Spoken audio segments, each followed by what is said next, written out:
Yes, yes, boys. Ryjack back with another stream. Today there is quite a bit of news, of game news, previews, recaps. There is a lot going on today, and it's going to be a nice, chill 30, 40 minutes or so here on the channel so we can just chop it up and talk about what's going on because I know I wasn't able to do a stream yesterday, but I am here today. We'll do the recap of the Carabao Cup quarterfinals, City and Brentford. Talk about that a little bit. Then we can talk about some transfers, the Pep Guardiola news, my thoughts on that. Is it real? Is it not real?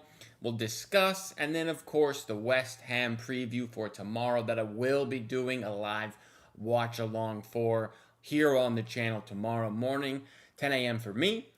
So do come back, hang out with me, watch the game. Anyway, if you're new, hit subscribe. I really appreciate the support. Today is my 1-year anniversary of my first YouTube video, so that's pretty cool. 700 plus subs on the channel now. We're looking to get to 1,000. So thank you guys for the support. As always, it's very, very much appreciated. Let me know in the comments, of course, on rewatch of the video. I will respond to all the comments as I always do. Brant in the chat says, hello, how are you doing, my guy? Welcome, welcome, of course. Now, I do want to we don't have to spend too much time on it because it is the Carabao Cup, but I didn't get a chance to do a recap yesterday, so I am back here today. The lineup was nice and different. It was almost what we predicted here on the channel. I was one player off. I didn't have Reinders in there, but other than that, I got it spot on. He says, W, bro. W to you as well, Brant. You are a W for being in the chat, my guy. Thank you. In general, I really feel like Brentford didn't do much in this game. It felt like they were kind of just there because they had to be there, which is maybe harsh to say, but they've got a big game against Wolves. They're not doing great in the Premier League coming up. So, I don't want to say they threw the game here, but it really didn't feel like they gave much in terms of quality or effort, in all honesty. Like, it just wasn't great. Brant says, Cherokee gonna be a problem. Facts, man. Cherokee is already a problem. He's one of the signings of the season, easily. Jay says, happy 1 year. Keep up the great work. Thank you, Jay. Appreciate it. Congratulations to you on 1,500 subs. That is awesome, man. Very, very much deserved W for you, Jay.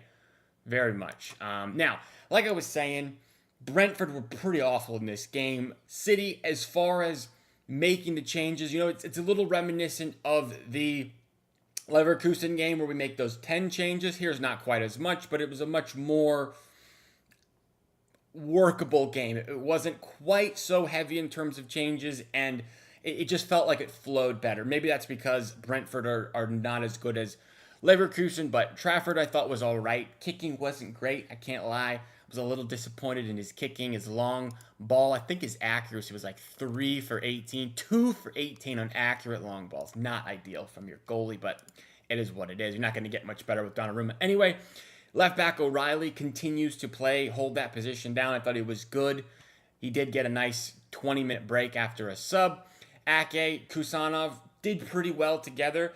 Felt like Kusanov's first half was pretty poor. Not going to lie. Potential red card. Maybe it was. Maybe it wasn't. I felt like maybe it would have been a little bit harsh, but at the same time, I wouldn't have been surprised if they gave the red card, so I'm not sure.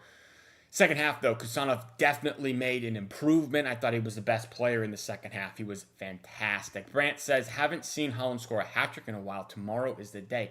My guy, I don't believe there's been a hat-trick all season for Haaland as far as I'm aware. Tomorrow would be a fantastic day. When I think of Haaland versus West Ham, I always think of that first game where he got the beautiful through ball in from Kev, and he just like rounded himself and left foot slotted it home at the double against West Ham. I want to say that was his first Premier League game. That was lovely, lovely, of course. Rico Lewis did all right, no issues. Did he do enough to say I deserve a start? No, he's just not good enough regularly to start, in my opinion.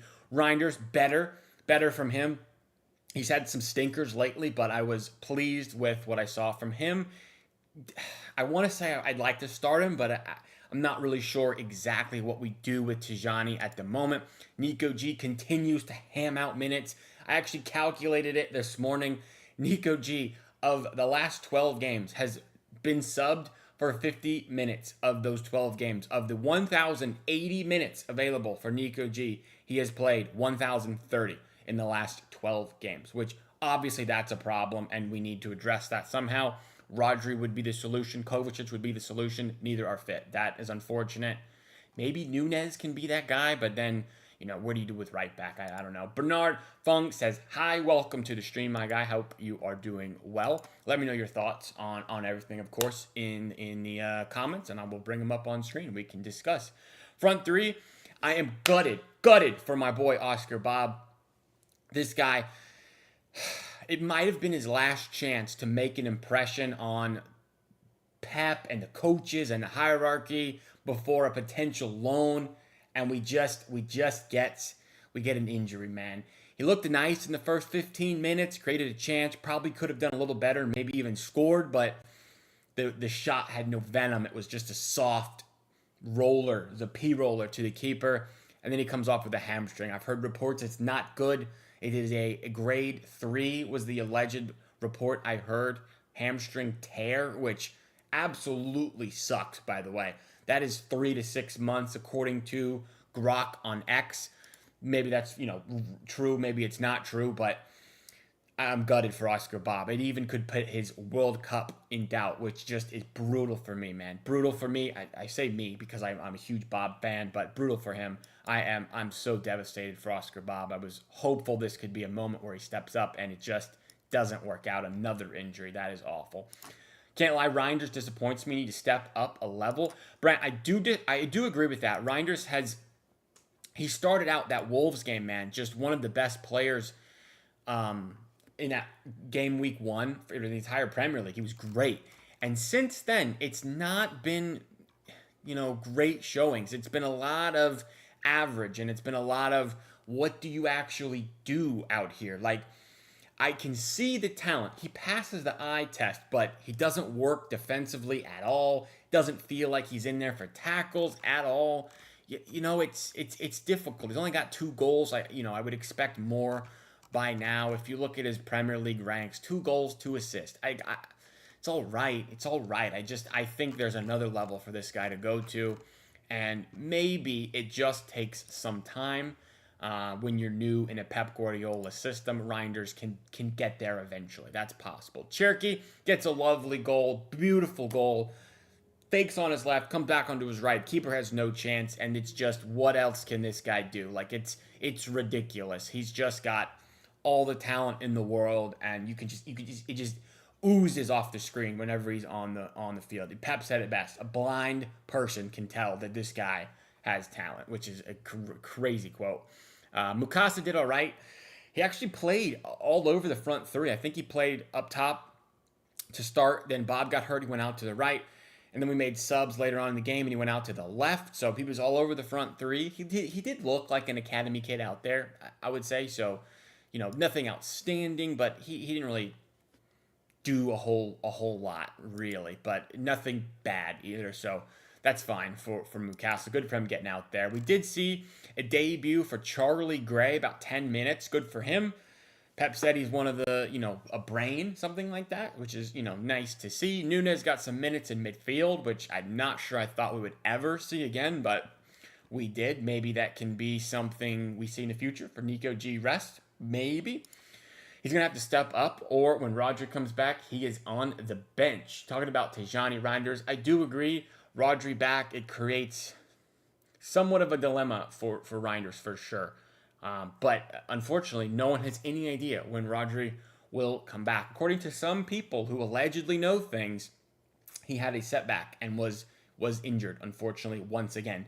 So I'm not sure when he's actually going to come back. It might be not until January, February time, which it just sucks, man. Sucks. All Things Football says, what up? How's it going, man? Welcome to the stream. Hope you're doing well, of course. And then we get a nice, rest for a few players. Holland doesn't play. Diaz doesn't play. Donnarumma, not that he really needs a rest, doesn't play. Injury list and international duty is quite long at the moment.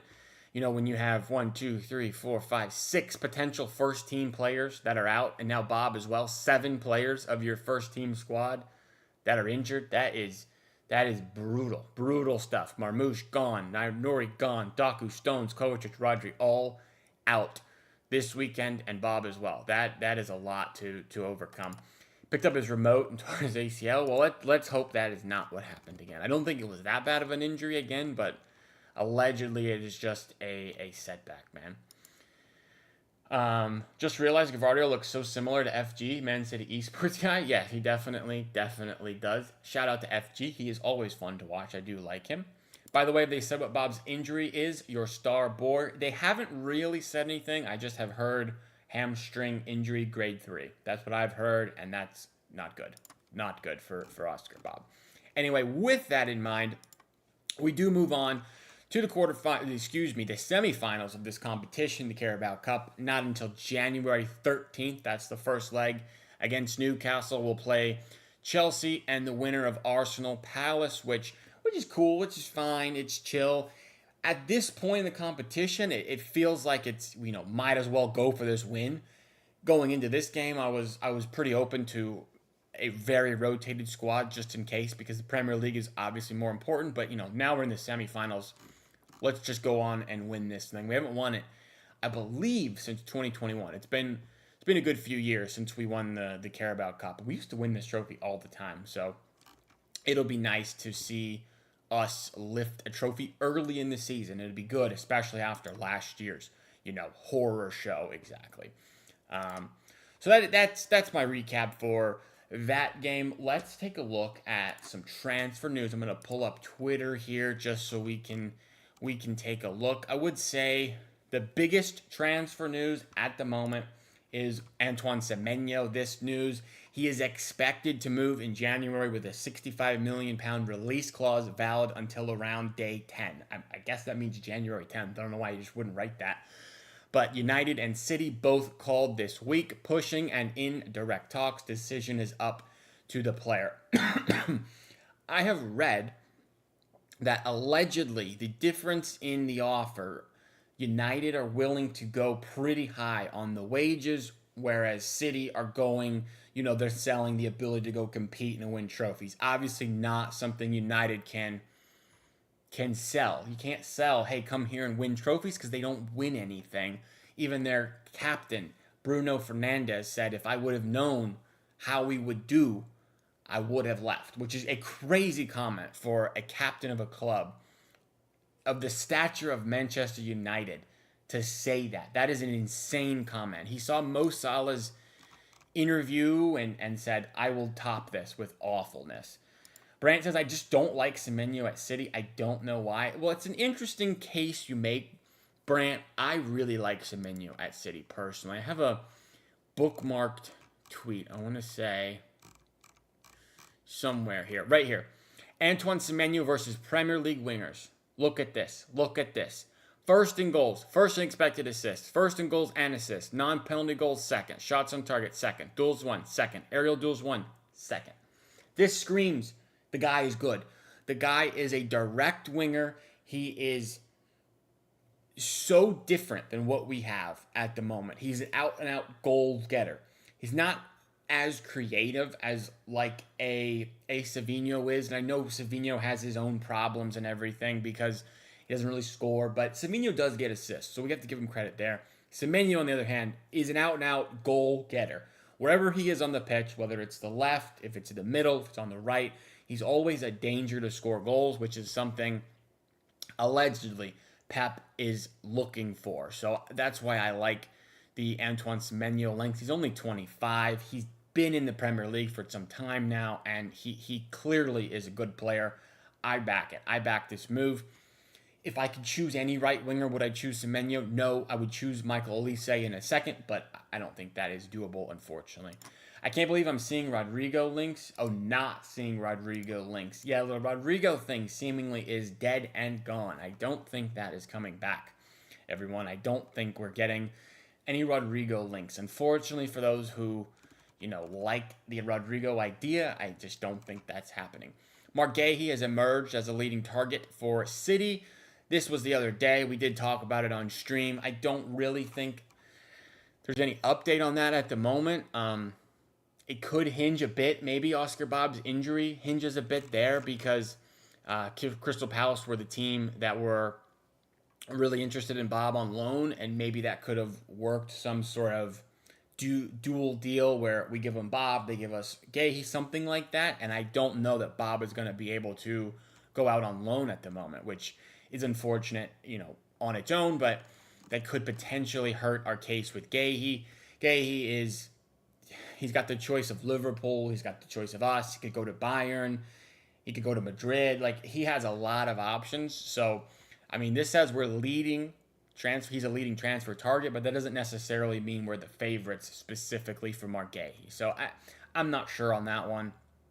I think we'll get some more clarification probably pretty soon. This did come out. City are in the race for Kobe Mainu and very keen to bring him to the Etihad. This is from Graham Bailey. Graham Bailey is normally pretty good. I would back the Kobe Mainu to City move. I don't know if he necessarily fits really what we've got, but could be the Kovacic replacement, potentially. And I'm not sure Kovacic even ever plays another game for City with that Achilles injury.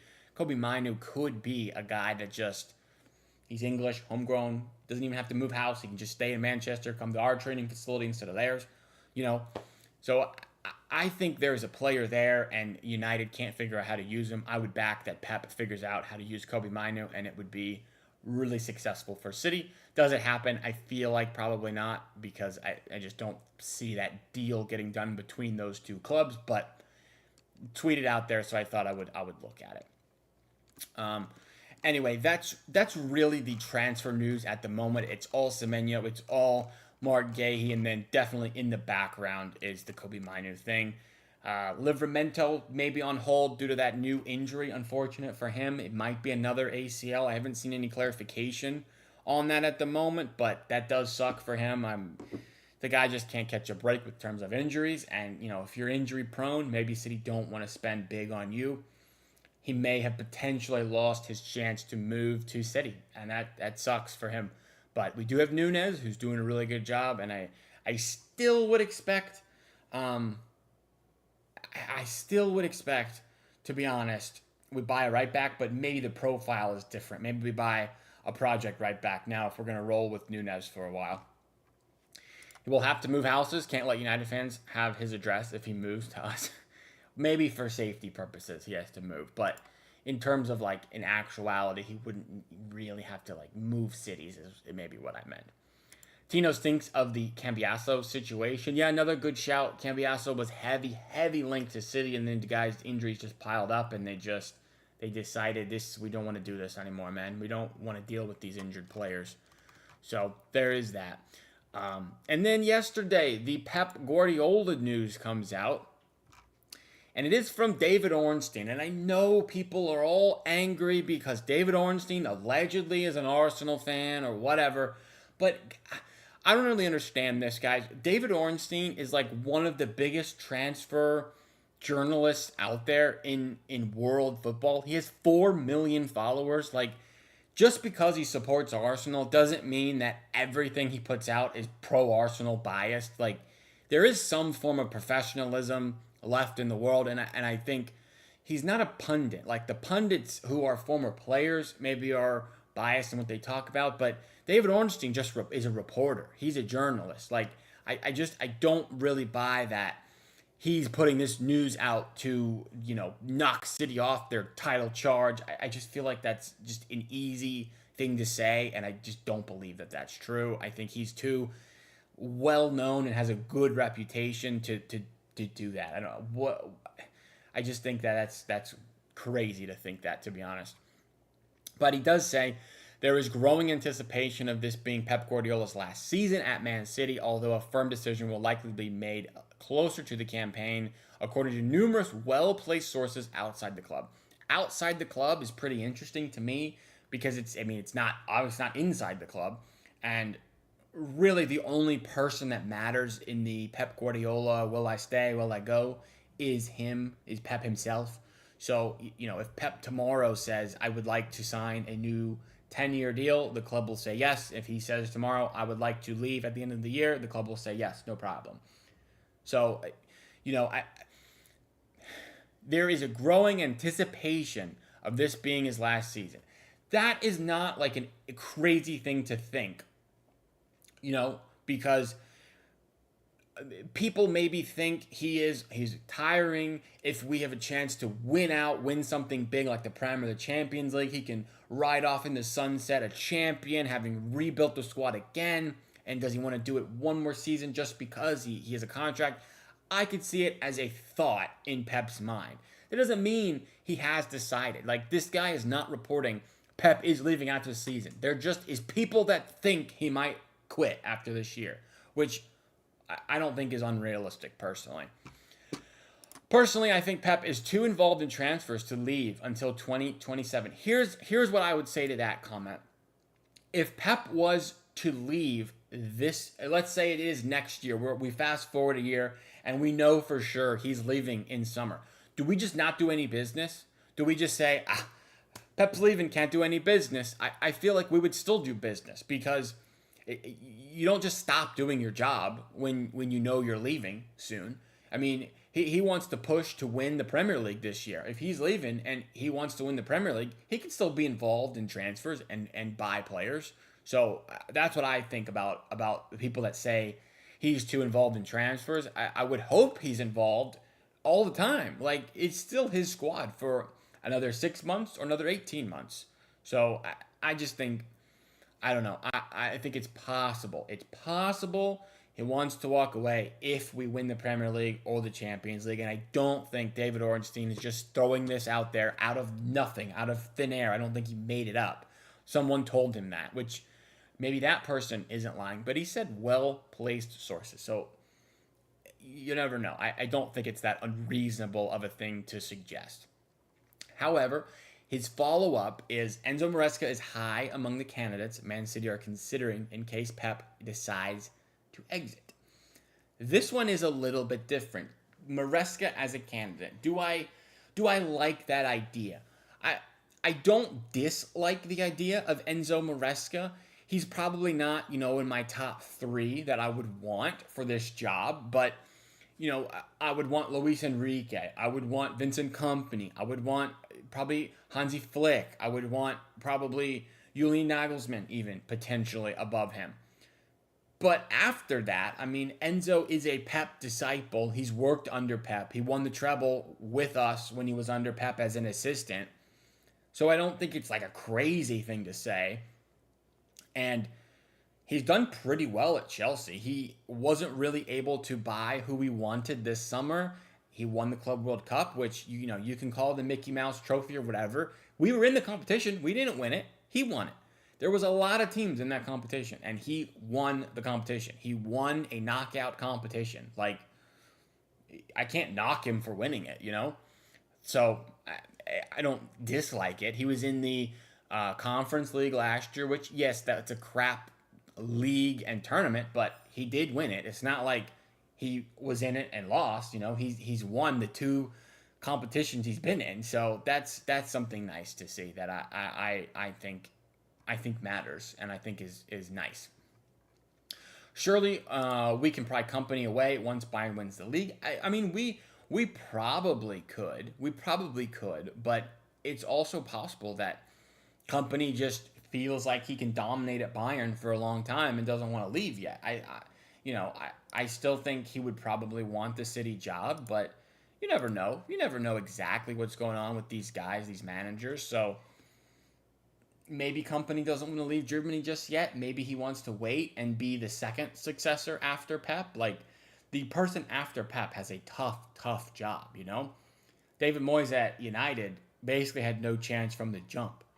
Maybe he wants to see someone come in and not do so well and then be that replacement. And he has a much easier job. Maybe that's speculation, but, that would make sense to me, that he would want. It's just a difficult job to replace Pep, because no matter who comes in, they're not going to live up to expectations, because all the fans are going to expect the same sort of winning, and I don't even think that's reasonable, really, Man City was made worldwide by this guy Pep Guardiola. Like the levels of the club were brought up so significantly by having the greatest manager ever manage our club that once he leaves, we need to do a lot to stay at that level, I think, personally. I do think that personally. But do I think he stays? I do think he probably stays till 2027. That's most likely, in my opinion. Unless we win the Prem and the Champions League, then I think it switches and he's out. If we win both, I think he's out.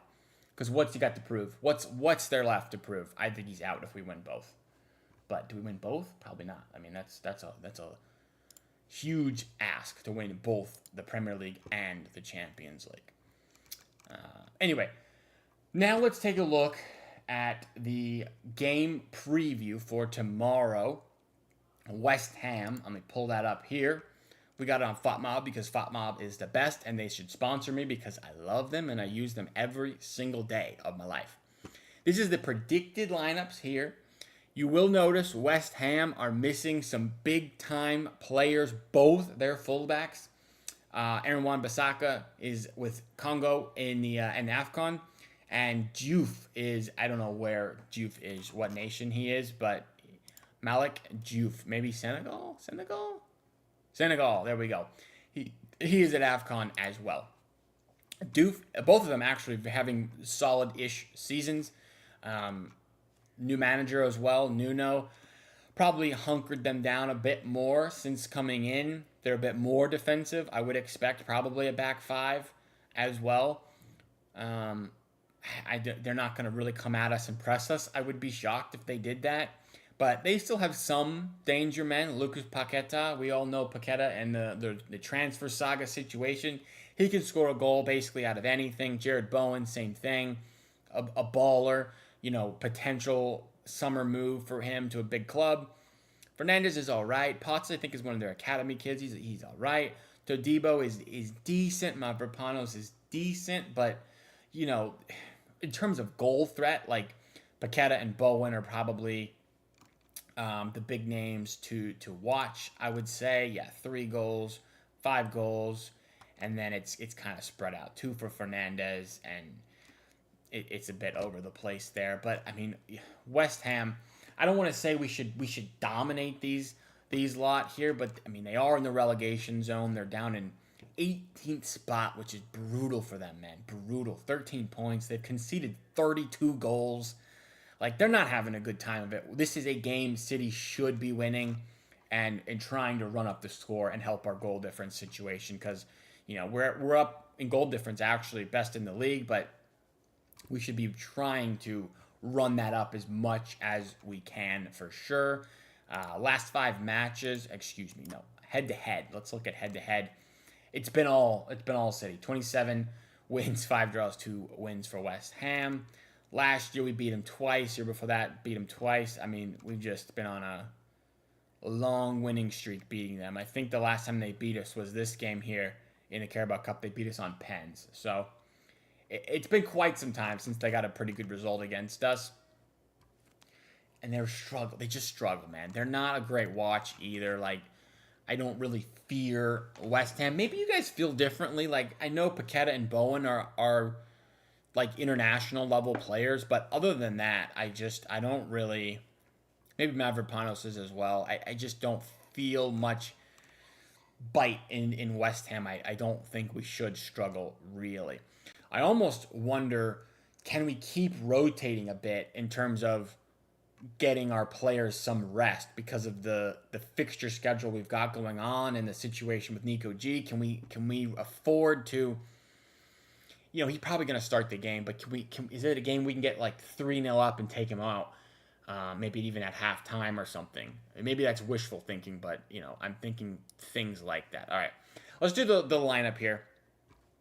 There's a couple areas that are pretty easy, and do give me your suggestions in the chat, of course, for the lineup because Donnarumma will certainly start in goal. The back line, the only potential area where I would look at subs is maybe Kusanov comes in because he was so good in the second half. But do you want to take out Gavardiol? Do you want to take out Diaz? I don't know. It really would not worry me, but I love the Diaz Gavardio partnership. You know, maybe there's a shout for Ake, a left back, give O'Reilly a break potentially, but he's young. You know, we know what happened when he came off at Fulham. Yeah, I know. It's brutal that we have to play Nico G as much as we do. I said it earlier. He has played over the last 12 games all but 50 minutes. He's played 1,030 minutes out of 1,080 minutes available, which is just crazy. Would have rested Don for the GOAT, Scott Carson, but he is retired now. That is true. Sad to see Scott not on the roster and available for selection anymore. So we are saying Nico G will start this game once again. I would love just to get him like off at 50 minutes, something like that, but I think it's fair to say that Holland will come back into the side. Of course, we have, like I said, 7 first-team players that are unavailable for selection. So it actually kind of handicaps what you really even have options for. I don't think Rico Lewis made an impression enough to say that he deserves a shout in this lineup. I think Nunez is the deserving right back for the time being, and that's just how it's going to be. The Ake, Nico O'Reilly maybe is a shout, but I probably just keep running Nico O'Reilly for now because he's just been so good. He's been best or, top 3 left back in the league.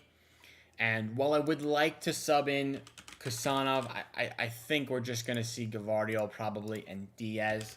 If Kusanov does come in, maybe it's for Diaz just for pace purposes. If West Ham want to sit deep and counter us, and maybe that's something Kusanov can add a value in, because Diaz is pretty slow in general, pretty slow. But I don't know. Imagine going from Porto to playing for an EPL Cup that would capitulate, an EPL club that would capitulate without him. It is kind of crazy. The Nico G development train is like crazy to think about, because for a long time he at City he wasn't even getting minutes. People were like, this guy isn't even good, why did we buy him, it was a waste of money, and now he's just completely undroppable and totally vital to our success, which is just it's crazy to me. This attacking 4, I think you have 5 players to choose from. Probably you have Savinho, Foden, Cherokee, Bernardo, Reinders. That's about it. You have to fit 4 of them in those 5 spots. And I would probably lean on...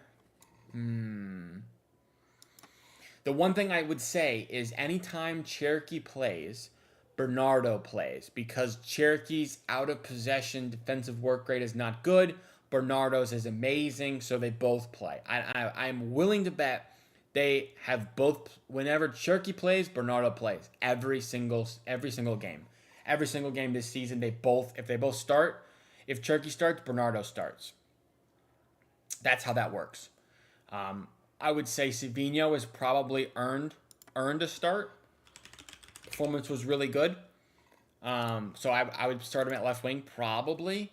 I know he scored a deflected goal, and then he did this to the crowd, which I didn't like, because, like, bro, that's not gonna silence your critics about you can't score. It was a deflected lucky goal. Like, why don't you score a banger, and then we'll relax a bit here. Didn't like that personally, but other than that, Savinho was really good. If he left in the summer, it looked like at one point we would have been screwed. That's true. There were rumors about Nico G leaving. I almost forgot about that. That's a great point. If that had happened, man, our season would be completely different. Completely different.